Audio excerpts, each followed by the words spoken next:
Hey, it's Rebecca, and you are listening to Resilient by Design. Guys, today I interview Alaa Yassin. She is from Luli Interiors. She's one of my MOGs, my POPs. She's everywhere. She's killing it on Instagram. She's an interior designer here in Toronto. And today's conversation is interesting because we actually talk a lot about mindset and running a design business specifically during a pandemic and the ups and the downs. And we talk a little bit about, ways to kind of lift yourself up when it's that roller coaster. She's got some really great advice, especially when it comes to mindset. So, guys, I hope you enjoy this episode. All right. I'm Rebecca Hay, and I've built a successful interior design business by trial and error, podcasts, online courses, and so many freaking books. Over the last decade, I've grown from an insecure student to having false starts to careers, and now I'm finally in the place where I want to be. Throughout my journey, it's been pretty obvious that I'm passionate about business and helping other entrepreneurs do the same.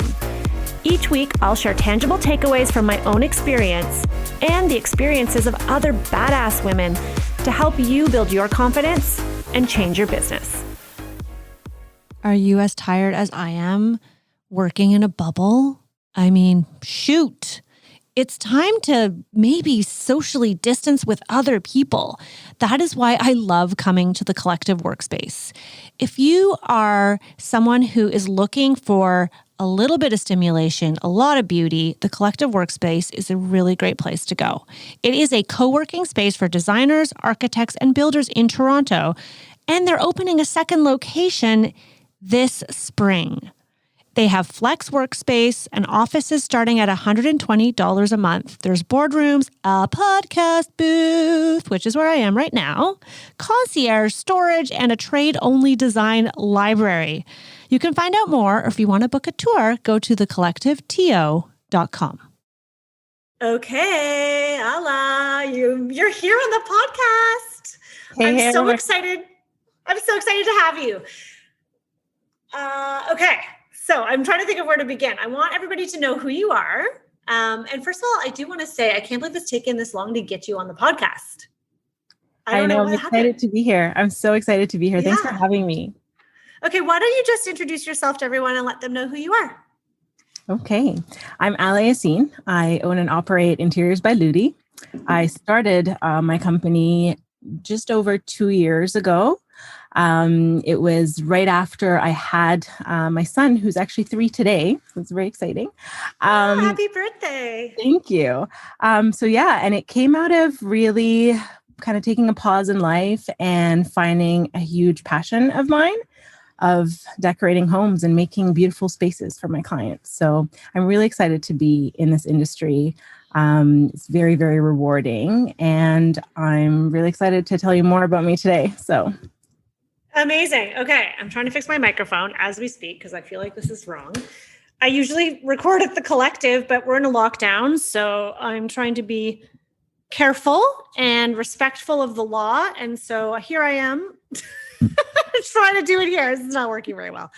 I would like you to share how we met. I think we first met at one of your designer meetups, like in person when life was happening in person before COVID. It was actually like right before COVID, which was super exciting. I'm so happy that we did meet. We were so oblivious. We had no idea. I know, like really had no idea. Like I remember, I think it was around still when, coronavirus was like, this virus that's spreading on the opposite side of the world. And we were just dealing with the flu here, the winter flu. Totally. Wow. Crazy time. Yeah. So I had one of my designer meetups. It was, I think, at the appliance event that we did, and you were there. And we took a picture together, and we both had like really funky necklaces. It was necklaces, right? Yeah, we're necklace buddies. And you were like, you're like, we both like cool necklaces. I'm like, yeah, man. Funky necklaces. Yeah, I love big necklaces, like statement necklaces. Totally. And then you signed up for Momentum, my very first Momentum challenge, which was the marketing challenge for designers last summer. And then you also signed up for Power of Process. and did that. Needed to You come were back like for more, I guess. you're a 5-star student. So I guess like obviously I'd love to dive into a little bit about that and how your experience taking online courses has affected your business and maybe a little bit your mindset. Like, can you maybe speak a little bit to that? How has taking those courses and going through that experience changed how you run your business? Yeah. Well, first of all, I want to start off with like when I first met you at the designers meetup. For me, that was actually really exciting because I remember actually when I was going, it was like one of my first kind of like informal sort of designer meetup. Like I've done events before where it's like we're going for product knowledge by a supplier and whatnot, but this was like my first kind of like mingle with other designers. And I just loved how you like really preach the whole collaboration over competition. Like that was just so huge. And I like really needed that for kind of just my mindset with my work, with my business. I think one of our biggest challenges, especially in like a creative field, is that there's a huge deal of comparison, whether intentionally or not. So Yes. that Oh my was like God. huge. So it was just so nice to be there and like realize everyone who was there was really excited to meet the other person and like share and, give tips and like really just a huge amount of sharing happening in that space. So I think that's kind of like how I got attracted to like knowing more about you and what you're doing. And I remember I started kind of following you more. I think I was following you already on Instagram before that. But I started kind of like paying attention more to what you're doing. And I think that's how I got to find out about your momentum course. Learned so much in the momentum course. That to me was also really important because I think it happened early in the whole COVID situation. So morale was definitely really we were in low. lockdown. We were in lockdown, I think in like the spring. And then the summer is when I launched the course and everybody was like, what does this mean for our business? Mhm. Right? You're right. Morale was so low and there was Yeah. not as much work. Yeah. Yeah. And so for me, I was like, you know what? I don't actually have anything happening right now. Is totally like almost shut down basically at the beginning. Like nobody knew what to expect. Remember, this was before people started really appreciating their space. Like it was a point of like fear. Everyone's like saving their money, like not spending anything. Right. So nothing was happening, I think, at least to me in my business. And so I was like, this is the time to really like look at business courses that I could really, help add value to myself and like learn new things. So your course came about and I was like, yep, that's what I want to do. Like, I think it'll give me focus for the foundation of my business. Like I mentioned at the beginning, I started this whole thing shortly after my son was born. So I never really like took the time to like do the foundational stuff for my business. I just kind of jumped into like client after a client. So it was really nice to kind of, in a way, like I look back now and I'm like, it was actually a good pause for me in a way, Mm-hmm. Well, you know what though? You're not alone. A lot of designers, when they start out, don't have a foundation. I certainly did not have a foundation. And it wasn't for a few years until I started taking courses and joining groups because it's just project to project, right? Like, oh, I guess I can do this thing. Oh, somebody else wants to hire me. Okay, cool. Yeah, I can do it. And you're like trying to figure it out as you go along, right? Yeah. And you're always like, of course, a client is going to take, priority over like doing something behind the scenes for your business. Right. And it's one of those things that kind of like sometimes could never get done really if you don't allocate the time for it. And that's also what I loved about your courses is that you kind of like push us to do things in like a timeline. So it has to get done. Right? Like you have to do your homework. It's like school. Oh my God. I know we're in like at this recording. I'm in Power of Process with our next cohort. And I'm reminding everyone, I'm like, guys, this is not a sign up and just like listen casually, passively and like absorb information. And all of a sudden you're amazing. It is, if you want that, listen to my podcast, right? Exactly. But like, or all the podcasts that are out there. But if you want to actually make effective change in your business, you have to do the work. Exactly. Yeah, for sure. That's what I loved about it. That's really the value right there is because I've taken other stuff where it's kind of like just watch and learn and do it later. But doing this and kind of like the pause that you do in between the different sessions is really helpful. It gives you the time to actually do the work. So I found that really helpful. Yeah, we're actually right now at this recording in implementation week, which I actually did a course with Marie Forleo a few years ago. She has this thing called B School. And it was the first like kind of online business course that I did. And it's very helpful. I think it's especially good when you're trying to figure out what business you want to do. She really helps you down that path. But she had an implementation week. And I was like, this is brilliant because I fell behind. Like life's busy, right? Yep. And so it allows you that time to kind of catch up, if you will, so that you can do the work in the time that the course is happening. And that's for me been really integral in any of the courses that I've developed, is making sure that I am present for the people in the course, but it is over a strict timeline. It's not just like an ongoing thing. It's, you can access it at any time and you have lifetime access. You can go back a year from now and like do the module, but there's something about that group setting. Like you said, like being at the designer meetup and having people to talk to who are going through it with you. I don't know. I think it's the camp counselor in me. I like us all to go through it together. Yeah, no, it's great. And that's really what we needed, I think, this past year, is to kind of stick together and learn from each other on like, how are you managing this unprecedented time, right? Like, so let's talk about that. How are you managing this unprecedented time? Tell us. There's a lot of up and down, I have to admit. I hope I'm not alone when I say that. There's like the really like high happy days, and there's the really down, like this ever ending sort of thing. And I think right now we're recording this podcast, like you said, we're just entering again into another stay-at-home order in Ontario. So, it's tough. It comes with a lot of challenges. And I think what's good and bad this time around is like, we kind of know what to expect a little bit more. Do you know what I mean? Yep. We've lived through it. So we know, like, if you're a parent, what you need to expect for your kids, their emotions, what schooling is like, all of that. So I think what I've learned so far is to almost kind of lower my expectations, but in a good way, to give myself permission to sometimes not be okay, but not let that kind of control the outcome of my day or how my day ends up being. I use a lot of also gratitude to overcome what's happening. Like so powerful. I start and I end my day with gratitude. So I try to like, take a few minutes when I can in the morning to really like appreciate. It could be like the simplest thing. Like it literally, if I can't find something, it could even be as simple as I woke up and I could see. I woke up and I can appreciate color. I woke up and my kids are healthy. You know what I mean? It has like the littlest thing, but also the biggest thing. And then also,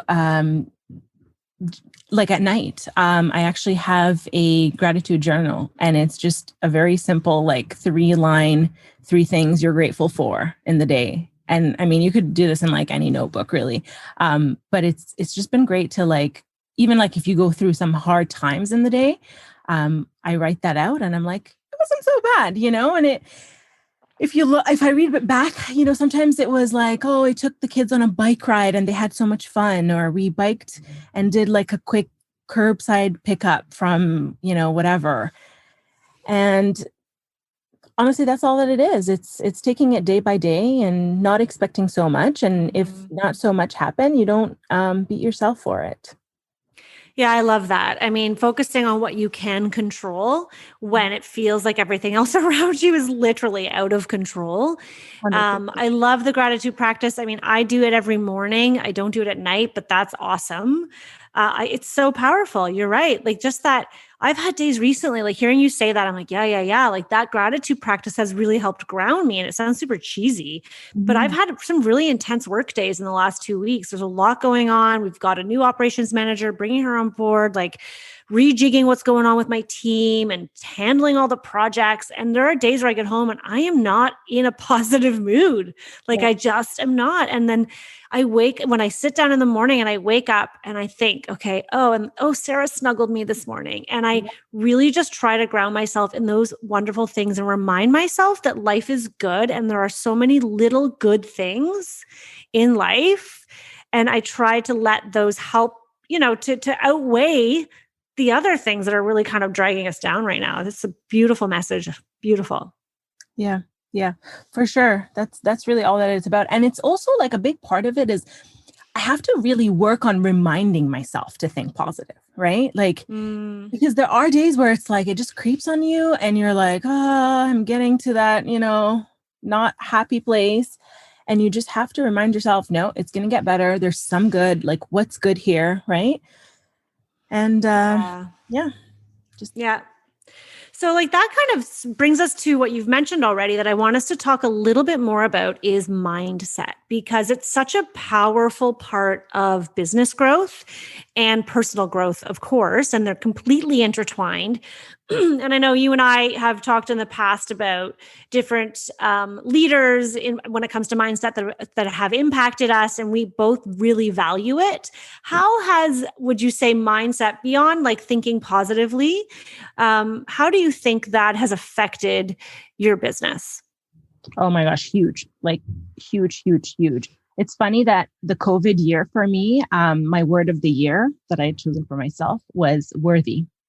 And it was so perfectly timely to use that word because I constantly would remind myself throughout the year, I'm worthy of doing this. I'm worthy of trying this. I'm worthy of being able to feel that way. You know what I mean? And it was honestly last year, as much as it was one of my hardest years, it was also one of my best years in business. It was the year that I won my first award for kitchens under 50. Yay! Really exciting. I mean, and not being, in business for that long is kind of a big deal for me. Like I'm really honored to have received that reward. But also like even in business, in the amount of consultations I got, in the amount of projects that I ended up working on in the fall when we opened again a little bit. So it has helped me because it had given me focus in kind of keeping the positivity, but like also what to do about it when things go wrong, like having goals, setting, like even the award, the goal that I had set for that was like, I'm going to take photos of my work and they need to be a certain level of photography. So it means investing in good photography for my work, right? And in showing up more on social media so my work is seen and, putting the effort to actually show up, even on like the days that it's so hard to show up and you don't want anything to do with social media, right? So it's like, and you've talked about this actually in your momentum course and in like, when you set goals, you're setting kind of like the tasks towards it rather than just a random goal without like achievable, measurable, attainment. Yeah, you can't just say, I'm going to make $1 million this year and have absolutely no plan or strategy to get there, because just because you say something doesn't mean it's going to come true. Exactly. Yeah. Mindset is it's one of the things that I find is really, and I don't talk about it as much in Power of Process because it really is very, that course is strictly about developing a process. I mean, we talk a little bit about vision and your goals for sure, but in momentum, we dove a lot deeper into that. And that is something that I'm continually striving for, is keeping yourself in that positive place. And it doesn't mean that you need to be like, what is it? Like fake positivity, and you're like, I'm fine. I'm great. No, like don't lie to yourself and everybody. Toxic. It's actually, there's something called toxic positivity, right? Yes. Like that, where you're affecting yourself, but you're also affecting others. And there's so much of that on social media, right? Like I struggled with it myself as a parent. I've got 2 kids, a 3-year-old and a 7-year-old. And that like Pinterest perfect mom, like that does not exist in my world. I'm sure it exists in some people's world, but I really don't think it exists in the amount that we see on social media, right? Yeah. The same is true even like I think in our design world too, like the way that we are perceived by clients is, if we're staging a home for photography, the amount of times that I've been approached by clients who think like their living room should actually look like that at all times is quite a lot. That's why it's helpful to like show your own space sometimes. Be like, look, I'm a designer and I make pretty spaces, but like sometimes my own house looks like this. Yeah. And then what I'm trying to say is it's really important to kind of be able to recognize that, It's important to be able to recognize when someone's being genuine about something, or when someone's giving you sort of that toxic positivity that you don't necessarily need all the time, or at the hardest times for you.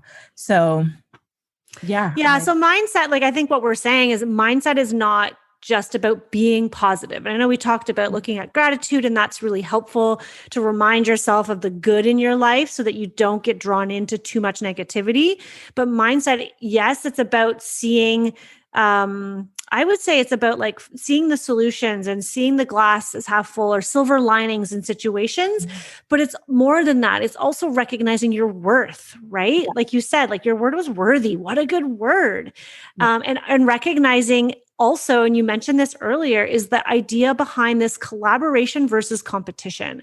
The idea that we are so, as designers, and I'm sure most creative entrepreneurs are the same, because we work with such a visual medium that we look to our competitors, and they're not even really our competitors, let's be honest. We just look to the other people doing what we do, and we're like, oh, wow, look at that space. Oh my gosh, she got a project like that. How come I don't get to work with that builder? Or, oh my God, that wallpaper is so expensive. I wish I had clients who would pay that. And we go through this downward spiral based on pretty pictures, but there's no bulk to it.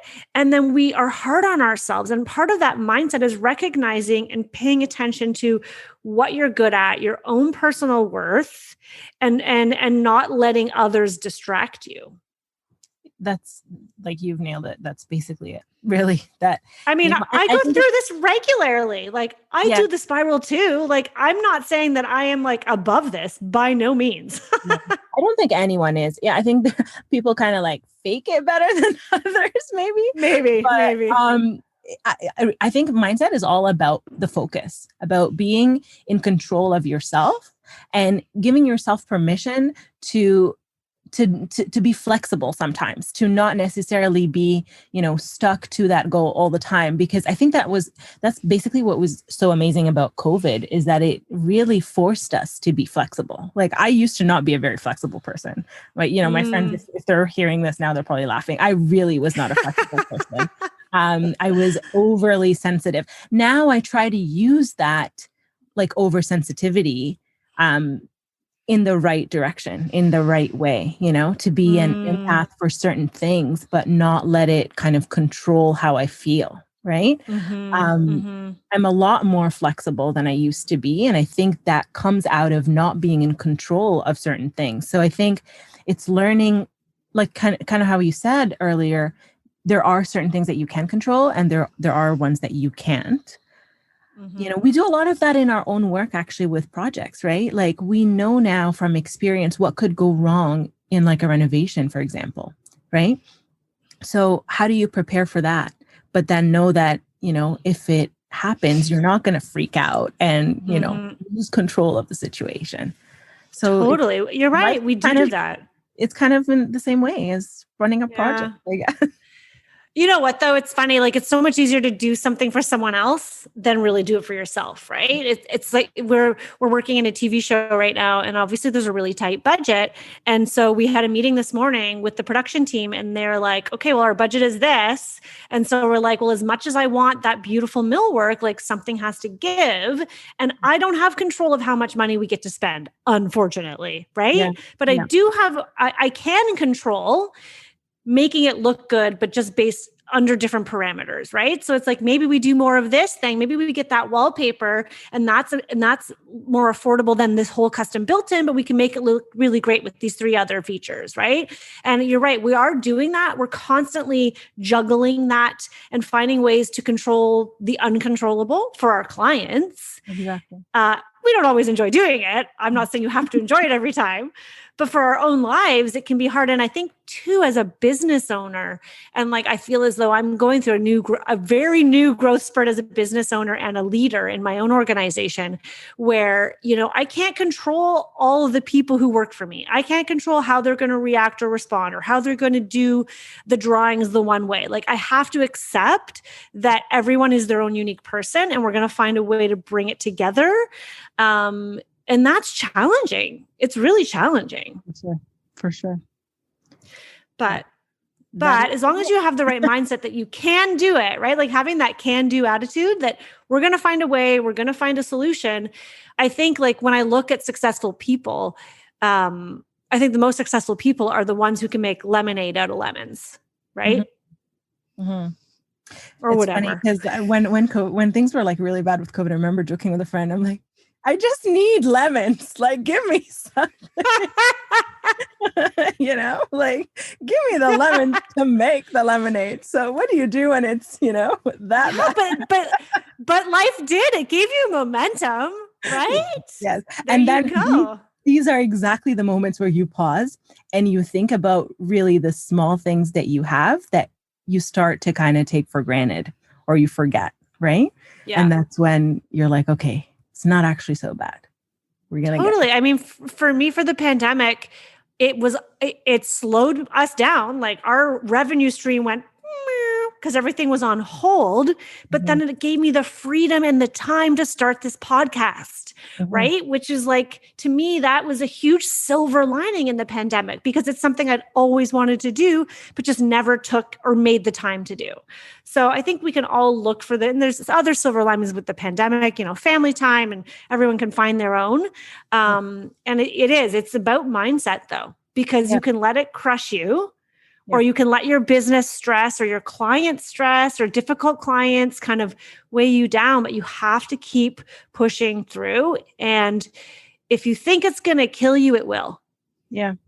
The other thing too that has helped me a lot too is and I mean, I was always kind of doing that anyway, but really got to focus on it the past year and so is just really creating habits and routines, but at the same time being flexible with them, right? Like, this is what I plan to do in the day, but if things don't work out that way, or there's like a delay in my schedule, it's okay. Or even like creating gaps in my schedule so that if things run over or, my kids are like freaking out before our meeting, then at least while I'm working at home with them, things like that.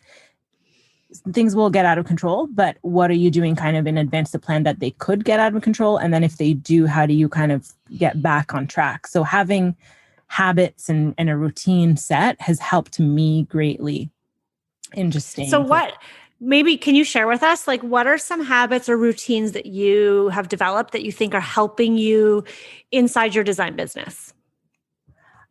So because right now we work so much from home, having that balance between family and work has been really, really challenging, as I'm sure a lot of people could relate.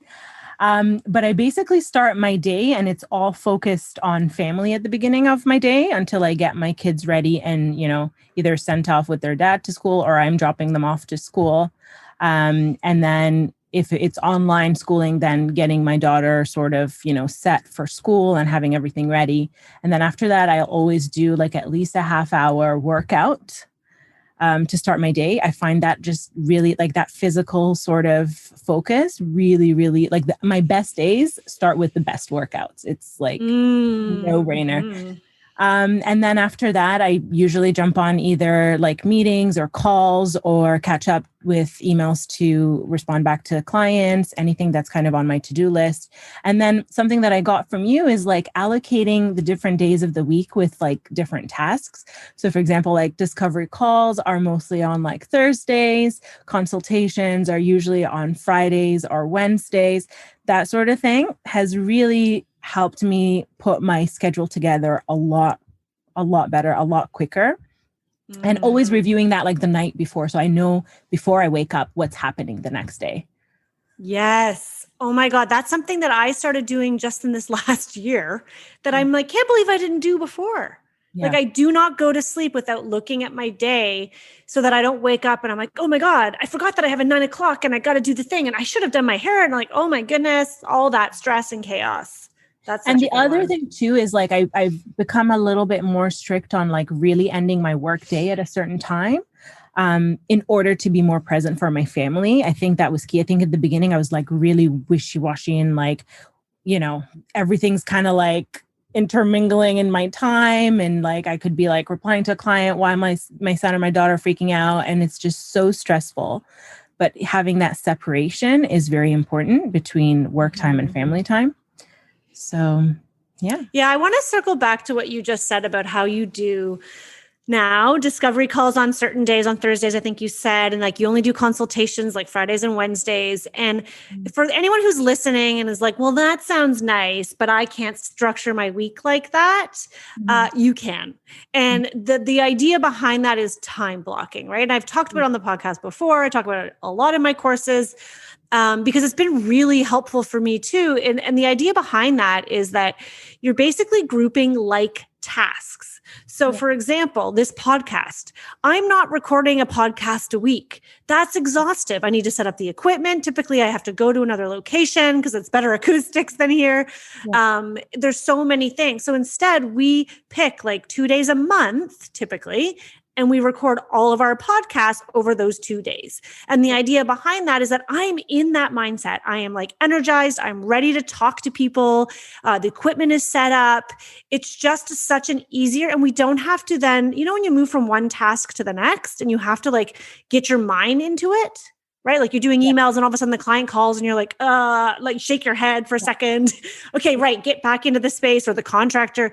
So it's finding, and it's not always going to be a perfect world. Like I can tell you that we try to do discovery calls on a certain day, and like, every so often it's like that doesn't work for the client. So we find another time, but it's the intention behind setting yourself up for success so that if you're sitting down to write some blog posts, instead of just writing one blog post between emails and a phone call, you take an hour chunk of time or 2 hours and you write 3 blog posts. You will get more done in a shorter amount of time. For sure.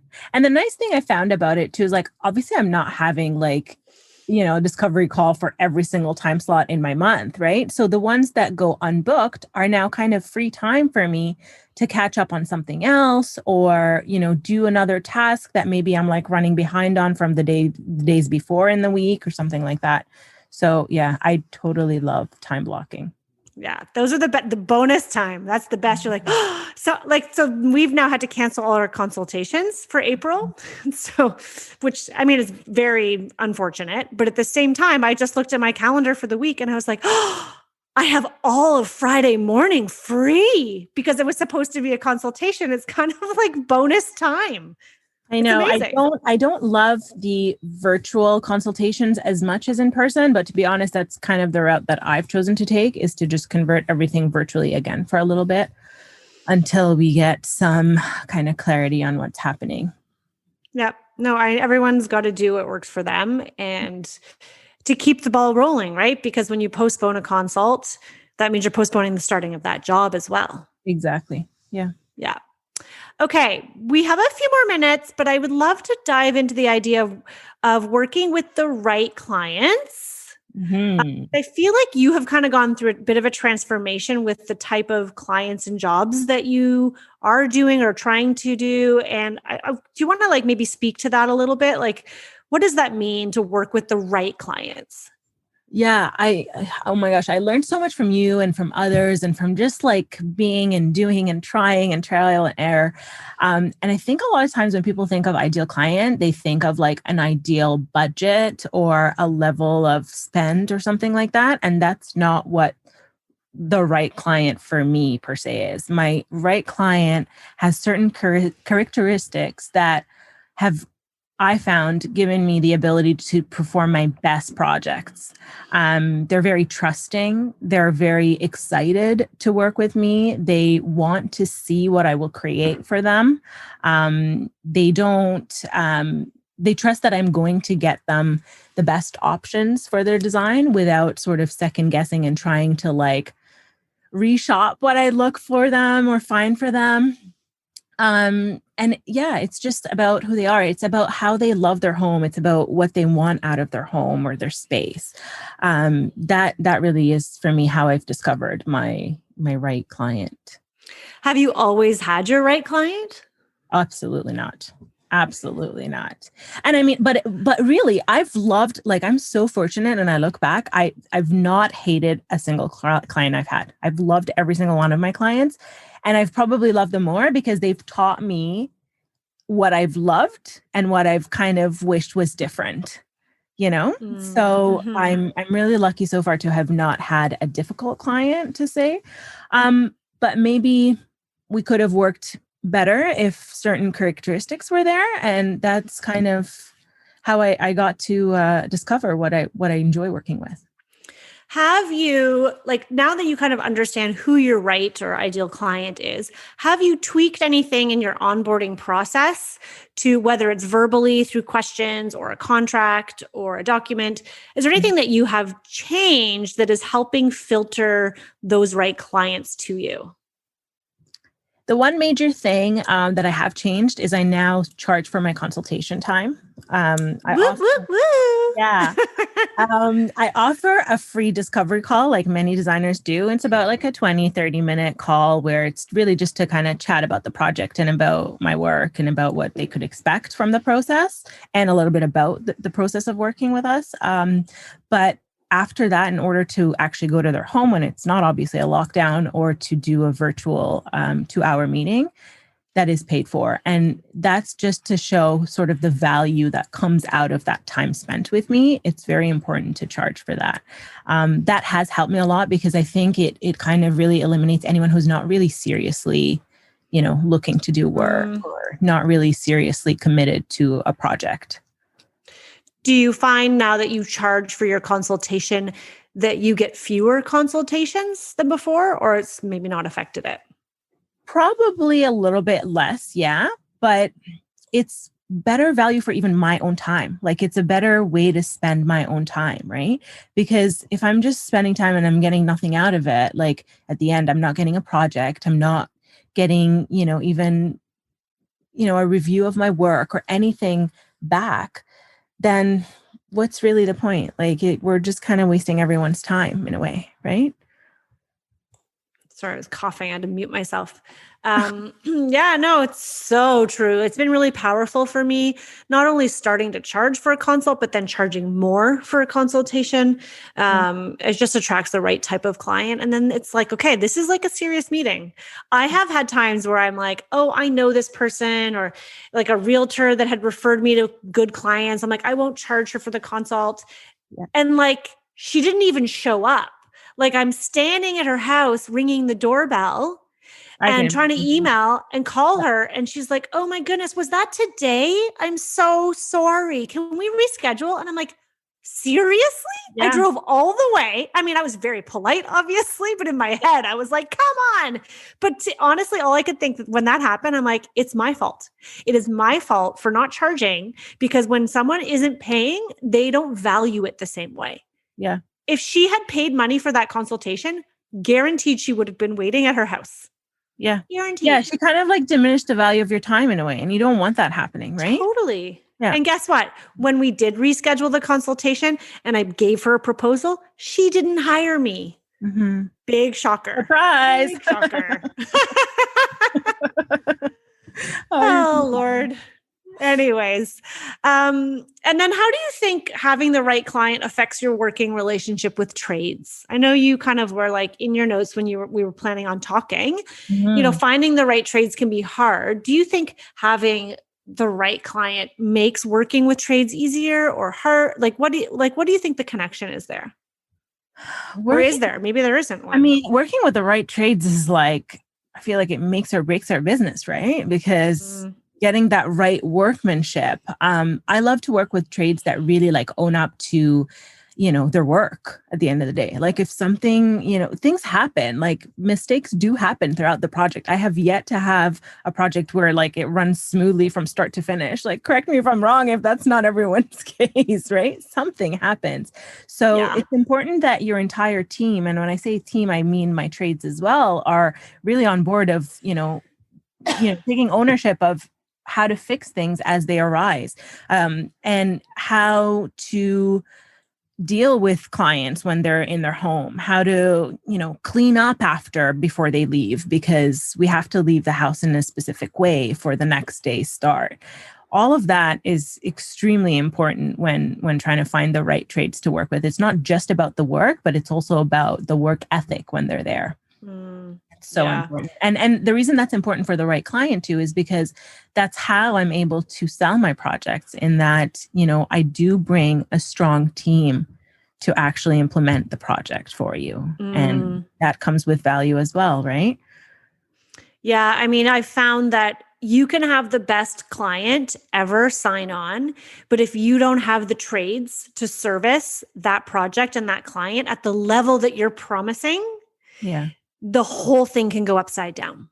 Yeah. The whole thing. And I've had that happen on more than one project Yeah. where the trades were not as advertised and it was very difficult. And so it eroded the trust that we had with our client because we were not able to deliver. And so it really is like I want to say like a marriage, but it's not even, because it's like three people in the marriage, right? Yeah. There's like, you have to be able to connect and have the right partner as a client, but then also that on the other end, you need to have the right trades. And it doesn't necessarily mean a contractor. It could just be your window fabricator. It could be your flooring guy. It could be your rep at the furniture store, whoever it is that you have. It's so important to like make sure you're also building those relationships. And I think I've noticed with my team, we've started paying more attention. Like, what can we do to thank our trades, to pay more attention to our trades? And, it's like, if we really want it to be a partnership,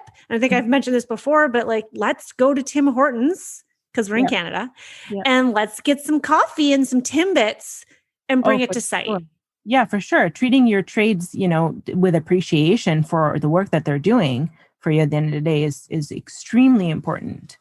And also like, if things go wrong, kind of like hitting back on the whole like mindset and mental, like it could be really mentally draining for you, right? Like the amount of stress if you're not getting along with your own trade and that's the person basically representing you on the job. Oh my God.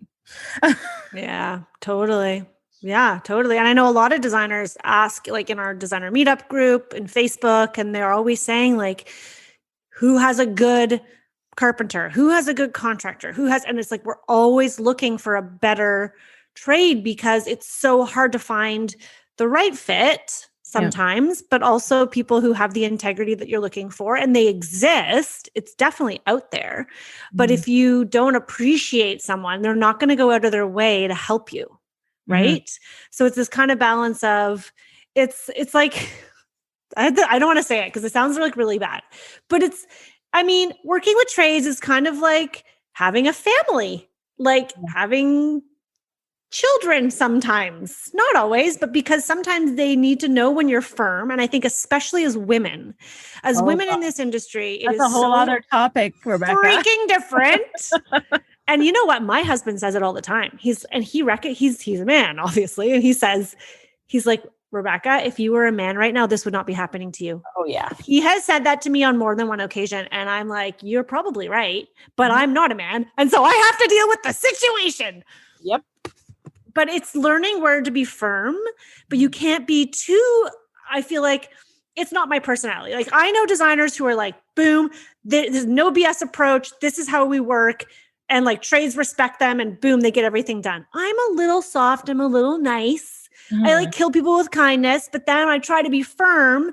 It's a tricky balance. And I'm trying to show my team that you can't overcompensate by going too hardcore and holding you like, well, why didn't you do that? What about this? And what about this? It's like they're humans trying to do their job. And it's finding that balance between firm but kind, right? Yeah, I don't have the answer. I'm working on it still. I know. When you find it, tell me. Oh my God, seriously. Okay. So our time is running out. And before you go, I always ask my guests, I never warn anyone. Like you think I would figure this out. I like to ask if you have any last nuggets of wisdom to share to the audience. Nuggets of wisdom. We've already shared a lot, but like I've learned that growth is really on the other side of uncomfortable. You have to really push yourself so good out of your comfort zone. If you feel like, sometimes I feel like that, like got like nervous, that's where like exciting things are happening. Right. After the difficult times, there's always room for growth. There's always room for greatness ahead. So I think there's some greatness coming ahead for us. I love that. It's like you need the thunder showers for the flowers to grow. 100%. So good, girl. Okay. Let everybody know who's listening where they can find you. Guys, I'm Alaa, also known as Luli from Luli Interiors. You can find me at Interiors by Luli on any social media network, really. Pinterest, Instagram, Facebook. Awesome. I Thanks, provide a girl. lot of design tips and tricks on a weekly basis now. So I think a lot of your listeners might find that exciting. Yeah, her Instagram account is on fire. She's really nailing the marketing side. So if you want to be inspired, go and follow her. It's Luli, right? Luli Interiors. Luli, Interiors by Luli. Okay. I've always wanted to know, how did you come up with that name? It's actually my nickname. It's what my friends call me. That my closest friends, my closest people. They don't call me Alaa, they call me Luli. And actually, so a lot of cute. creatives now have started calling me Luli because some of them are like, it's just because it's the company name. They probably just assume it's your name. And just like easier to pronounce. So it's cool. Whether you call me Alaa or Luli, I'm fine with both. So cute. Well, thank you, Alaa Luli. Thank you so much. It means a lot that you joined me today. Thank you, Rebecca, for having me. It was really, really fun to talk to you as always. Thank you for having me on your podcast. Isn't she so great? I mean, I wish you could see all the fabulous neck jewels that she wears. But honestly, I love seeing, especially students of mine, but just other designers who have just so much integrity and do such a great job. And she's really just taken on development, business development, personal development by total storm. And it's no it's no accident that her Instagram game is just doing so well. She shares so many great tips. She's educating her clients. She's doing like all the things, narrowing it all down. And I don't know, I feel like a proud mama bear, but I also just love that she can share so honestly and truthfully about the ups and downs in a business. And I hope you listening to this can take that away and understand that, we look to each other, our competition, our competitors, our colleagues, and think they always have it better than we do. And they're doing, and just remember, and I know that this might sound like a broken record to some of you, but I'm going to just keep breaking the record because, that's the wrong expression. But anyways, you know what I mean. I'm just going to repeat myself because it's so, so important to understand that nobody has it all figured out. No one's life is perfect. We are all experiencing the ups and downs. That designer that you see that is killing it right now and is so busy, that designer's also had really slow times. So don't be so hard on yourself, Just take some time, give yourself some grace, focus on what you can control. And if you guys want to join us, Alaa is also in our designer meetup group. You can join. We'll share that link in our show notes. And if you're interested in finding out more about Momentum, we will be launching it later this year. It's called Momentum Marketing Challenge. And you can just go to rebeccahay.com/momentum and you can read a bit more and get on the wait list. Okay, guys, have a really great day.